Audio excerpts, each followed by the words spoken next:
आप सबको जय मसीह की। इस सुबह के समय हम एक वचन अध्ययन करेंगे जो पहले पत्रस के 3 अध्याय के 15वें वचन से है। पर मसीह को प्रभु जानकर अपने अपने मन में पवित्र समझो। जो कोई तुमसे तुम्हारी आशा के विषय में कुछ पूछे उसे उत्तर देने के लिए सर्वदा तैयार रहो, पर नम्रता और भय के साथ। साधु सुंदर सिंह की जीवन गाथा को लिखने वाली रेबेका पार्कर ने उनके जीवन में घटी एक घटना का वर्ण उस पुस्तक में किया है।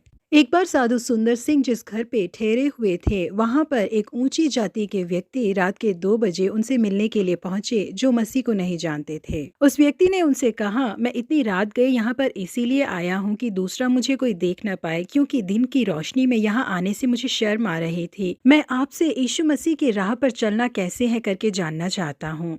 जिसके लिए साधु सुंदर सिंह ने उस व्यक्ति से कहा, आपके लिए और मेरे लिए यीशु मसीह ने दिन दहाड़े शर्मिंदगी भरे उस क्रूस की मृत्यु को सह लिया, लेकिन उसके लिए वो ना पछताए और ना ही शर्मिंदा हुए। क्या ऐसे मसीह के बारे में जानने के लिए आपको शर्मिंदगी महसूस करनी चाहिए करके जैसे ही साधु सुंदर सिंह ने उनसे पूछा, वो व्यक्ति अगले दिन से दिन की रोशनी में उनके प्रचार को सुनने के लिए आने लगे। वहां पर केवल यही एक व्यक्ति नहीं था, बल्कि बहुत सारे ऊंची जाति के लोग थे जो दिन में आकर साधु सुंदर सिंह के प्रचार को सुनने के लिए शर्मिंदगी महसूस करते थे, इसीलिए रात के समय आकर उनके प्रचार को सुनना पसंद करते थे। प्रिय लोगों, हम यीशु मसीह को जानते हैं। इस बात को खुले तौर पर स्वीकार करना, उन पर विश्वास करना और उनकी राहों पर चलना आसान बात नहीं, महिमामय बात है। हमें इस बात पर गर्व होना ही चाहिए कि हम परमेश्वर को जानते हैं, क्योंकि हम भजन संगीता के 33वें अध्याय के 12वें वचन में पढ़ते हैं कि क्या ही धन्य है वह जाति जिसका परमेश्वर यहोवा है और वह समाज जिसे उसने अपना नीच भाग होने के लिए चुन लिया है। और व्यवस्था विवरण के 33वें अध्याय के 29वें वचन में लिखा है कि